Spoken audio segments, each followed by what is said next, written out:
Sentire Media. All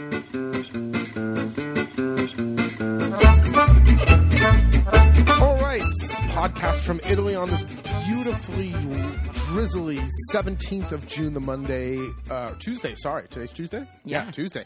Tuesday, 17th of June. I'm Jason. Ashley. Ciao, ciao. Together we own, operate La Tavola Marche, a little agriturismo in the middle of nowhere in the beautiful foothills of the Apennine Mountains. In central Italy. There you go. It is a drizzly, cool Tuesday like morning. Perfect Seattle-y, like early September. I love this. Why? It just, it smells so good and green, but it broke the heat. It broke the heat. We have not had a single drop of precipitation since the 28th of May, and we got domed. We got heat domed. We got heat domed, and it was hot. Especially last weekend was. We got just the edge of the dome too. We did. Just we got lucky. It could have been in the 40s, but we were in the upper 30s, and boy, oh boy, for June, that is like the weather we get at the end of July. And it was humid too. It was. So thankfully, that humidity and heat broke last night with a very anticlimactic thunderstorm, which produced a lot of grumbling but very little precipitation. And then we woke up this morning to nice cool weather and drizzle, which is supposed to happen basically all day. So, oh my god, I love it! Oh my god, you guys, I love it. But that heat meant some things in the garden did not like it. Some things love it. The radishes, for example, we thought maybe it was just us. We put them in at the wrong time or something. Gaggi said the same thing. They were just bitter and fibrous. Mm-hmm. Fava beans didn't do so well because the heat came in right as everything was kind of. Strawberries did good this year. Strawberries did excellent this year, and tomatoes. Nothing dropped its flowers like anything in the garden. So the tomatoes and the peppers and the zucchini, sometimes when it gets too hot, they start dropping their flowers and freaking out. We did not have that happen, and they are thriving. Everyone's looking great, and everyone took a big, deep breath this morning. So you can feel the not only the animals and the people, but the plants as well are all just kind of.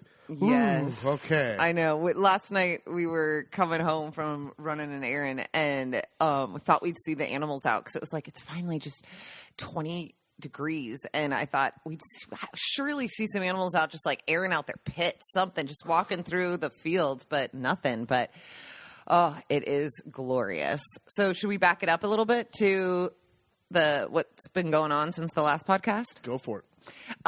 We got invited to the summer polenta the hunters lunch, and this time it was polenta, of course. Summer heat, nothing goes better than polenta. So, of course, we went, and this time it was hilarious because Rosanna, Gaggi's wife, was all about it. She has never cared for any of these, but the last ones, her neighbors have all gone, and she hasn't. And I sent pictures of me with the neighbors, and now she's like, are we going? Should I make the reservation for the four of us? And I was like, sure, yes, we're going. I didn't know you were going. Great. Normally, if anything, Gaggi shows up, and he rarely shows up even for that. Anyway, we show up, and it was hilarious. They, of course, had their table with all the local oldies, and Jason got a break because for some reason Maurizio, the falegname, which is the woodworker and one of Gaggi's neighbors in their little mini neighborhood, he was in Gaggi's sights that morning for some reason, and he was just busted balls. He kept saying, Maurizio was saying now he had proudly planted 190 tomato plants, and Gaggi goes, doesn't look like that much to me. And it was like, oh my God, it totally sounds like what he does to Jason. Then he starts saying, then he did the exact same thing again that he does to Jason. So what have you even done today? It's like, this guy is a woodworker, hard worker, has like 3 generations of family under his roof that he is the sole provider for. They raise animals and they have a garden. Like, they do a bit of everything. I'm sure this guy has done more before 8 in the morning than you did all day yesterday. And I just thought, oh my God, it's just so refreshing to see. And you also quickly understand why Gaggi has no friends. But so that was hilarious. Then, well, it's good to see that there's no. It doesn't matter who you are, No. age, color, creed. He's gonna bust your chops no matter what. And then, speaking of busting chops, no one said anything too loud, but there was a lot of talk about the polenta. And maybe Franchino was getting a little I don't know. stonko. That maybe. Well, Frank, there was about a gaggle of 10 dudes surrounding that pot of polenta. So True. I don't know how much Franchino had to do with it. But they thought maybe he's getting a little old, a little tired. It was undercooked. Mm-hmm. And I asked, how do you know it's undercooked? And they just kept saying, you could feel it in your boca and then in your stomach later. Your mouth and then in your stomach. I was like, well, that doesn't really tell me anything. Any more explanation? And they're like, no.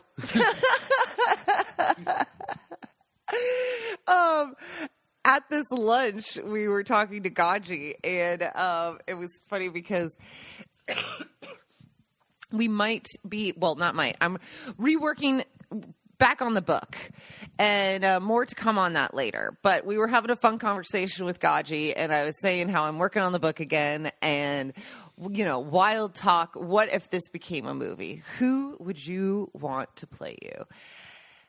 I had no idea. Without hesitation, he said, Danny DeVito. And we burst out cracking up. And Jason said it before I could open my mouth. It was like, but wait, he's fat. Because Gaggi is obsessed with any of the photos of us or stories to make sure that people know he is not fat. He's very vain. They're very vain, Not they're vain, weight but conscious. Yeah, kind They'll talk about our weight, their weight. They talk about weight. So he asked me one time if I was pregnant, and I said, no, I just ate a lot of ribs last night. But so he has no filter. But Danny DeVito, and why did he say Danny DeVito? He said because he's got a lot of spunk and character in that little body of his. Like he loved, I don't know what he saw. Something from the 70s, 80s, 90s. The show came to Italy in the 80s. It certainly isn't It's Always Sunny, which I love, but And it's not him and Arnold Schwarzenegger. I think my immediate thought was twins. No, it's not that. But he sure thought Danny DeVito could play him, which I thought was just hilarious. A lot of local gossip at this lunch. At this lunch, a lot of local gossip. Couple of things. We'll start out with the light stuff. They have put up signs to Whoa. There are brand new signs. First came town. Slow it down. Slow it down. First came the poles. First came the poles on our road. Okay. Nothing has ever been. We have lived here almost 20 years. There has never been anything added to our road. The only thing that has ever been added along the years is a pile of gravel, which just means us and the neighbors, whoever can get to it, spreads it out and fills some holes. La-di-da. Holy shit. There were some poles added. I couldn't stop talking about it. No, neither could anyone who drives this road. We were like, what are the poles for? What are they going to... Obviously, they're putting some signs. Yeah. What do you think it's going to be? Why do you think they've done it now? Blah, blah, Mm-hmm. blah. Okay, so what goes up? Okay, hold the phone. I hope you're ready for this. Just five signs at the beginning and the end of the road, and then right between where the two tractor roads to go up to this little island in front of our house called Monte Ruperto. It's an island of Umbria, of Città di Castello, because way back in the day there was 500 years ago there was a battle. Yeah, there was a battle, and Città di Castello won. And so if you look on a good map, you'll still see, and you see La Tavola Marche. You'll see this little delineation of what looks like an island, and that is the markings that it is Umbria, an island of Umbria in La Marche. Inside La Marche. And to this day... It's called an enclave. Enclave, that's right, an enclave. Anyway, to this day, it's there. And to this day, if you are the mayor of Città di Castello, which is the closest Umbrian town, 40 minutes away, up and over the hill... over the Apennines, you are also considered not only the mayor, but the baron of Monte Ruperto. The only one you're a baron of is all the giant bees. And there's nothing up there. There is ruins and a pretty wall, and it's nice to walk up there. But the roads, there's two ways you can get up there. One is walking up basically through the woods, through like a overgrown road that tractors would take wood out of, and the other one is a totally rutted out. Can't get up there, barely with tractors. Our neighbor this winter had to get up there a bunch, and I saw all the logs he threw down to like fill the ruts in so he could get traction. There, you could hike up there, and that's it. And only when the weather permits. Meaning, if it's muddy, you're not going. No, you can't get up there by foot if it's muddy. No. Anyway, they made a really nice signs. Beautiful signs. Big one. Two big ones saying you're entering the zone of the Baronia di Monte Ruperto in Exclave di Città di Castello. And then two signs that point to go up this rutted out tractor road that tractors can't even pass. It is literally, they have put beautiful signage up for 5 signs that go nowhere. We don't understand. You can't take a car up there. And they're not hiking signs.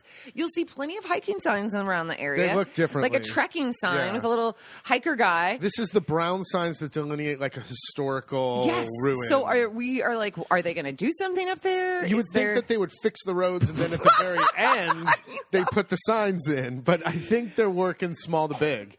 Well, then we started seeing signs go up for the women's Giro d'Italia, the women's cycling race through Italy, and they're coming around here. And so then I started thinking, oh, maybe they're coming down our road, and that's why, to show like, oh, look, they're in Umbria, now they're passing through, or in La Marche, now they're passing through Umbria, now they're back in La Marche.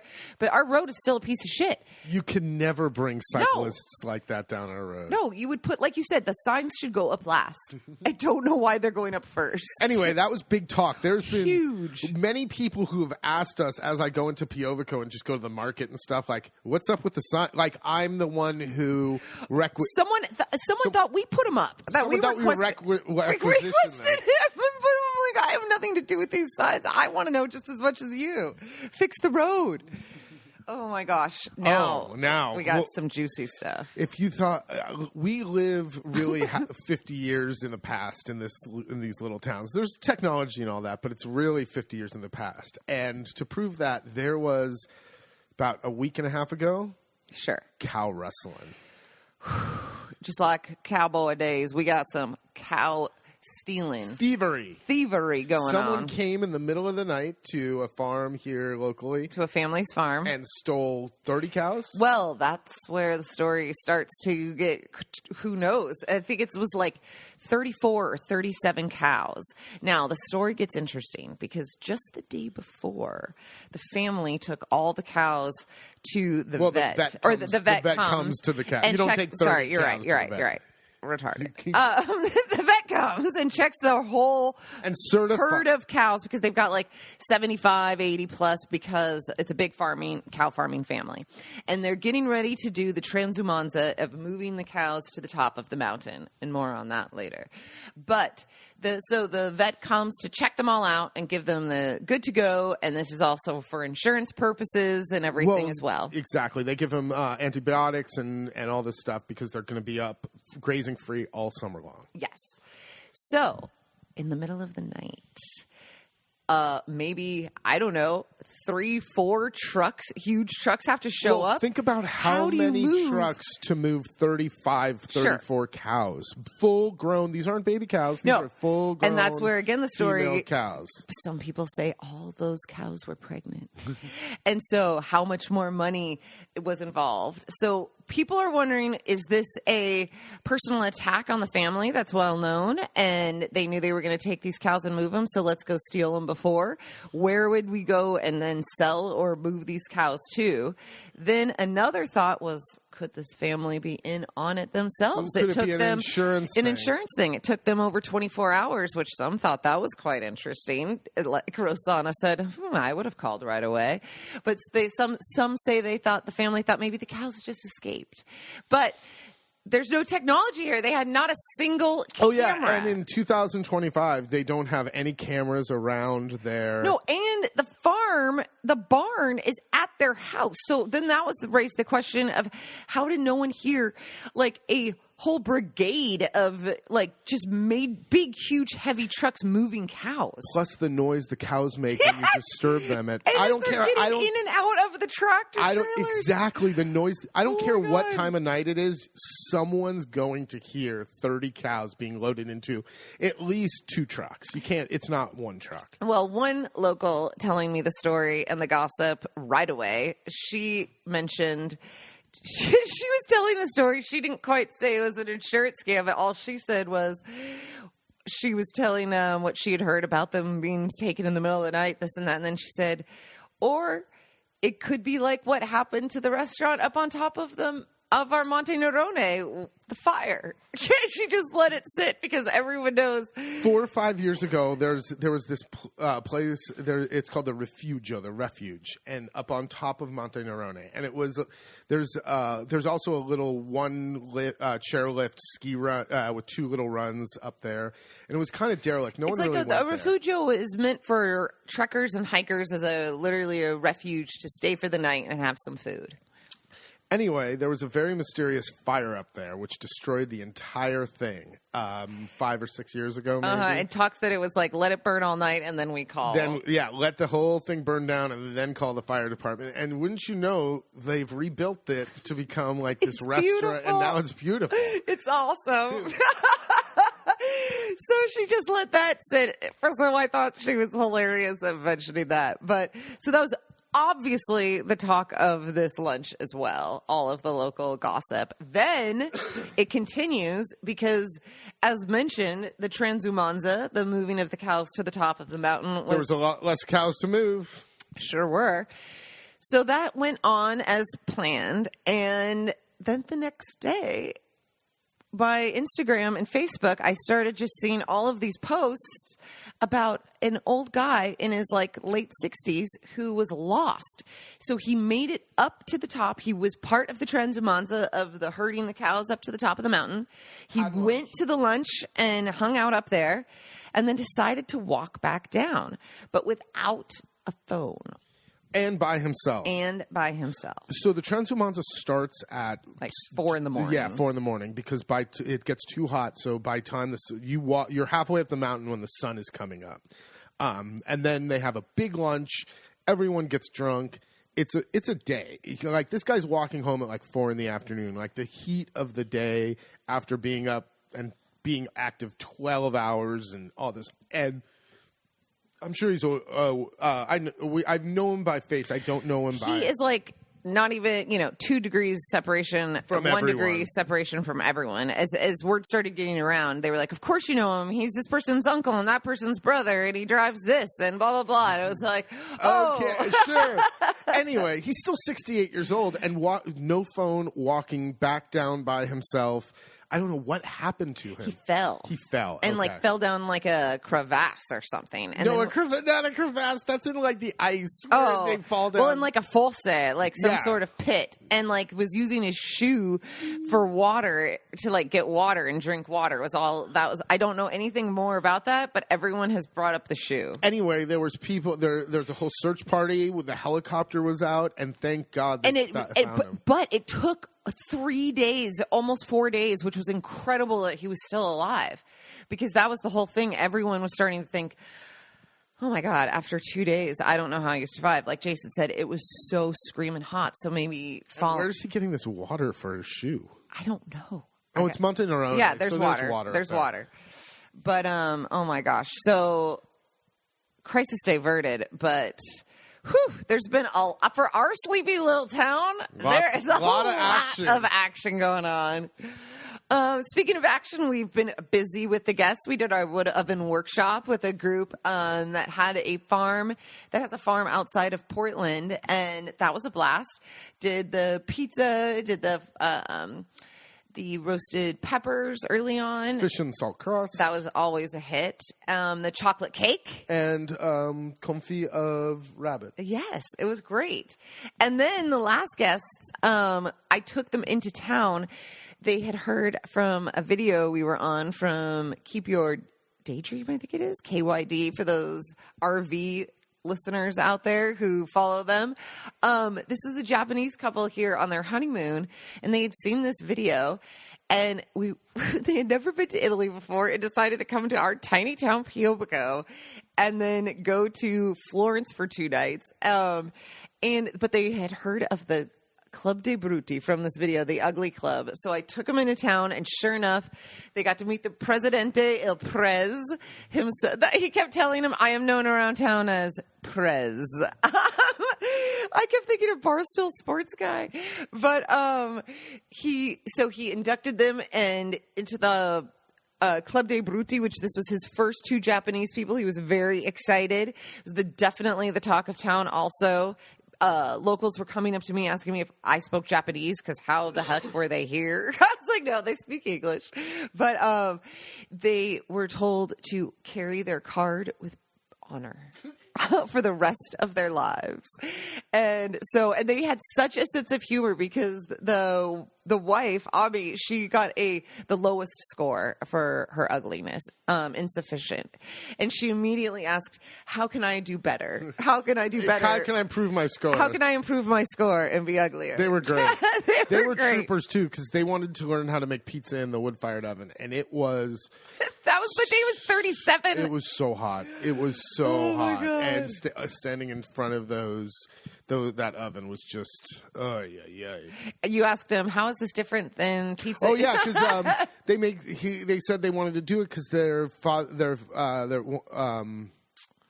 Hisato's father has a wood oven, and they make pizzas in it and blah. So we were sitting there eating, and I go, okay, so how is this different than what you guys make? And they go, it's completely different. Everything. But they were great. It's fun, and it's fun to have people that are not European or not North American or just different.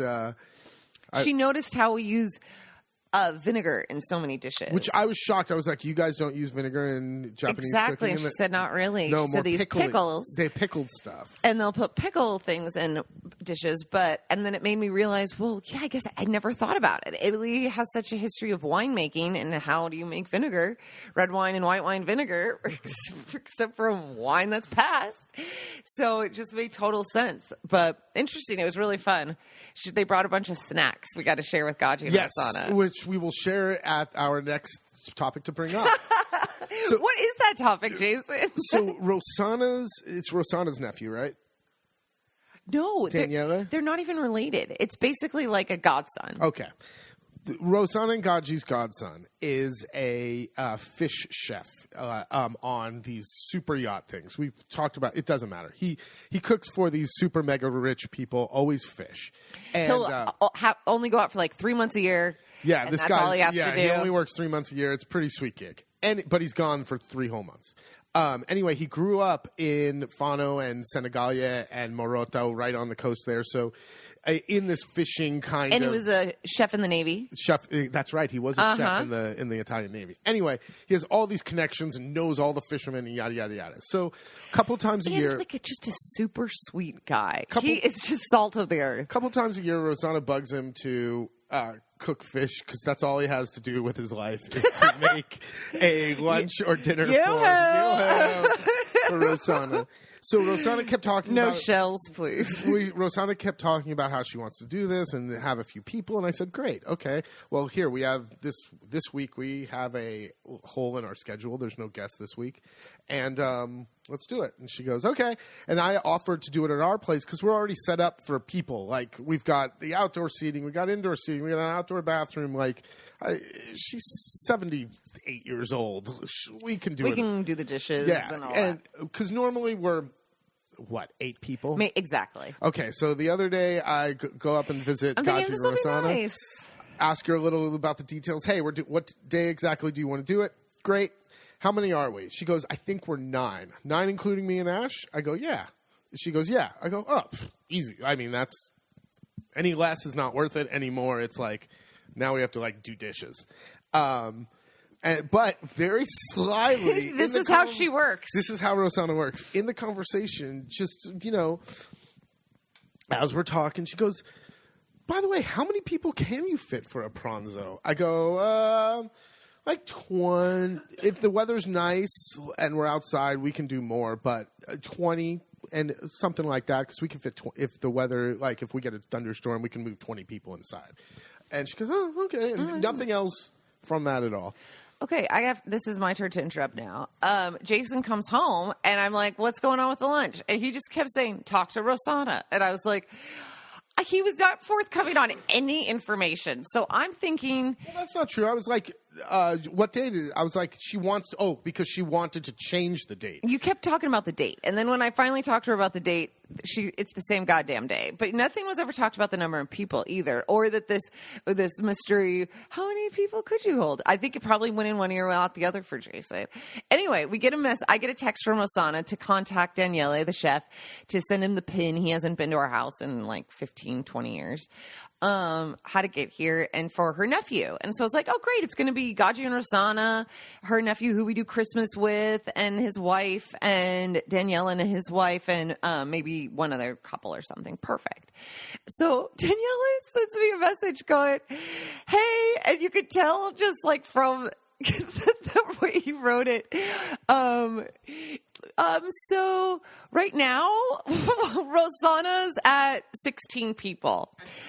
I'll keep you posted. I was like, oh my God. And so I storm into the kitchen and I'm like, Jason, what the fuck? And he's like, I don't know, but she said maybe 9. I had no idea. Now she did ask me. And I said maybe up to 20. And I'm like thinking, oh my God. So we haven't heard from Gaggi and Rosanna at this point. And just basically like from Daniela, keep us posted if anything changes. Poor guy. Then Jason's like, just relax, blah, blah, blah. And I was like, I will relax. I just want to be pissed for 5 minutes. But we're not making any of the food. No. And it went from 8 people, 9 people, we can sit down and enjoy lunch. We don't have to bring any more chairs over. 16 is not including us. Exactly. That's 18 including us. So with 16 people here, I can't sit down and enjoy it because they're... No, it just said immediately... There's shit that needs to be done. And how hot it's been, I was like, awesome. Sounds like a sweaty mess. Like, now I won't wear something cute. Like, no, you're working. Now you're working. Exactly. Everyone's working. Oh, so then Gaggi and Rosanna, well, also, she keeps her own calendar of our guests, the count and check-in, check-out dates. She knows more than the ESTAT numbers, for sure. Anyway, that's the Italian statistic numbers that we're supposed to send in. Anyway, they came over the other day to talk about the lunch. And hilariously, we're sitting there chatting about whatever. And then I jump in and do the American thing. So let's talk lunch. How many people? And she, very Italian, we'll get there. We'll get to that conversation with calmness. And it was like, oh my God. So then she's like, yes, 16. And then she said, don't worry, you don't have to make anything. Daniela's making everything. Someone, Sara's bringing the bread because everyone likes the forno near her house. Rosanna wanted to know if she needed to bring the tablecloths. And I said, no, but toilet paper. I was trying to be funny. She also said that she will take care of dessert because in her freezer she found gelato. I would imagine. She also asked me if I wanted chocolate that went white from the freezer. I go, white chocolate? She goes, no. It's just a little Bianchino from the freezer.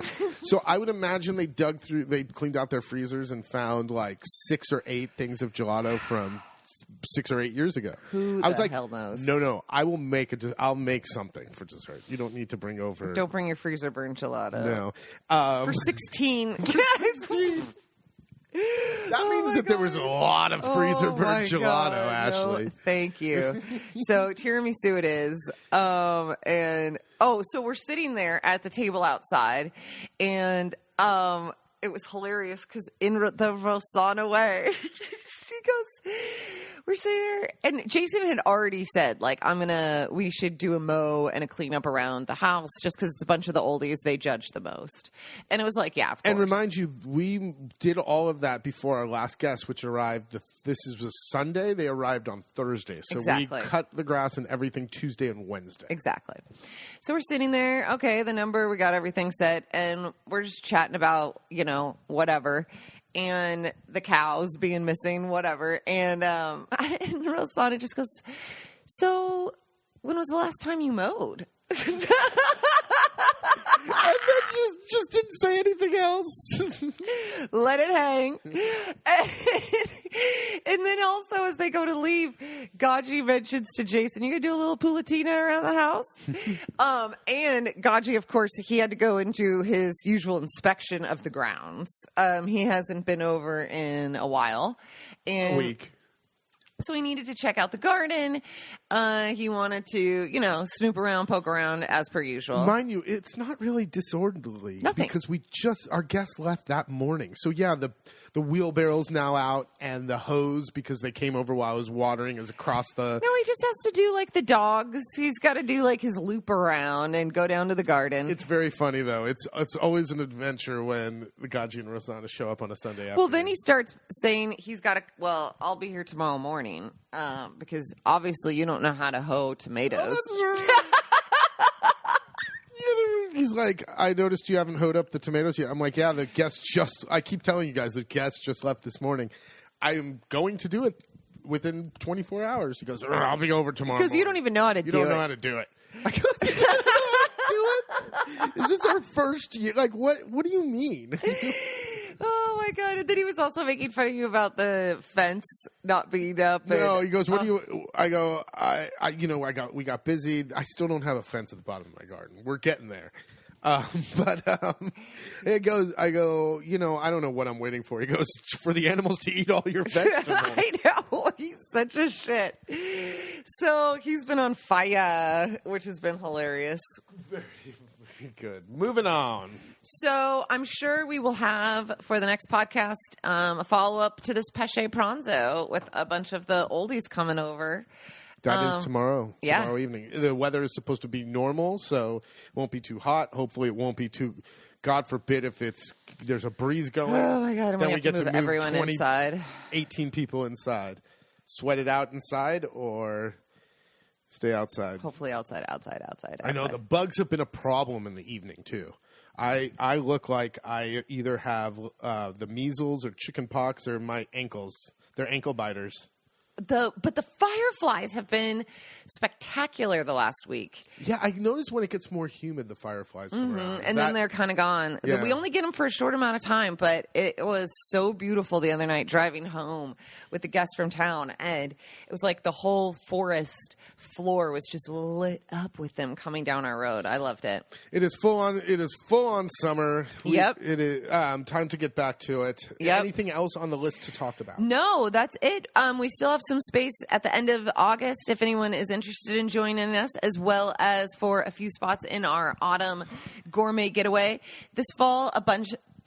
Excuse me, the allergies are kicking in. Oh, the allergies are bad. Ashley's taking a sip of water. I will fill time. With the gourmet getaway, our 3-night cooking class, our dinner party cooking class and market tour, a bunch of the weekends overlap with a ton of the local fall festivals. So check it out. One of the weekends is the Polenta Festival in Piobico. One weekend is the Ugly Club Festival. A bunch of them. There are truffle festivals. One is during a motorcycle reunion and beer festival, which is a blast. So join us for one of those, or at the end of October, our 4-night truffle hunting holiday with 2 truffle hunts, going to the Truffle Festival in Aquilania, and a cooking class. It'll be a blast. All right, very good. Hope to see you. You know where to find us. latavolamarche.com, LATAVOLAMARCHE. On Instagram, X. I guess I'm never even on X. Facebook. You're never on Facebook either. Oh, TikTok. I'm trying to back here and there. It's Italy off the beaten path. That's what you went with? Because La Tavola Marche was already taken by me, but I could never get it logged back in. They never let me get back to my account. So then I just tag La Tavola Marche in it. So what is your hold on, Italy off the beaten path. Okay, well it doesn't matter. I've never been on TikTok. I'm too old for that. I hate it, but it's supposed to be good. We should do a synchronized dance. Yes.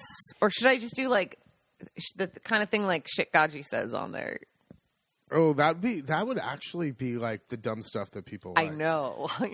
Just get recordings of it. I think you have enough.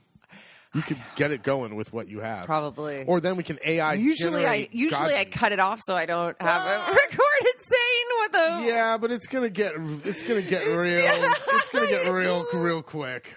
Like, you think it's funny? The internet might not think so. So true. All right, have a good one. Thanks for listening, and hopefully we'll do one soon. All right, ciao, ciao.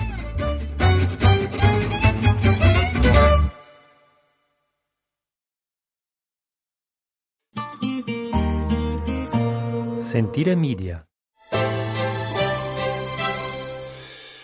Hey, podcast producers and show hosts. Do you want to join a podcast network that celebrates all things Italian? At Sentire Media, we understand the allure of Italy and its unique culture. Our devoted team of hosts and producers are all driven by their shared passion for Italy.